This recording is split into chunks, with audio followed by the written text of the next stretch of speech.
9-ноябрда Европа биримдигинин жогорку өкүлү Федерика Могерини өкмөт башчы Сапар Исаков менен журналисттердин коштоосунда жолугуп, Европа биримдиги менен Кыргызстандын мындан аркы кызматташтыгын талкуулашты. Өкмөт башчы Кыргыз Республикасы менен Европа биримдигиндеги мамлекеттер ортосундагы эки тараптуу сооданын көлөмүн жогорулатуу зарыл экенин айтты. Госпожа Могерини, добро пожаловать в нашу страну.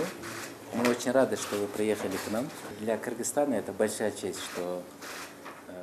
Урматтуу Могерини айым, биздин өлкөгө куш келипсиз.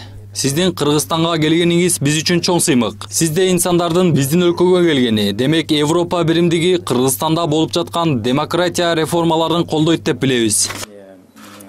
Значит, то, где вот сегодня находится Кыргызстан.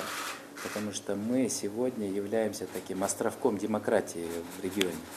Европа биримдигинин жогорку өкүлү Федерика Могерини айым өкмөт башчы Сапар Исаковду кызмат орду менен куттуктап, Кыргыз Республикасынын президенти Алмазбек Атамбаевдин чакыруусу үчүн ыраазычылык билдирди.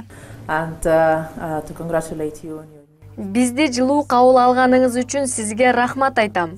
Сизди жакындан билбесем да тажрыйбалуу дипломат экениңизди угуп жүрөм. Азыр менин баамымда сиздердин мамлекетте жакшы өнүгүүлөр жүрүп жатат. Ошол эле убакта экономика менен кошо башка тармактар дагы алдыга жылууда.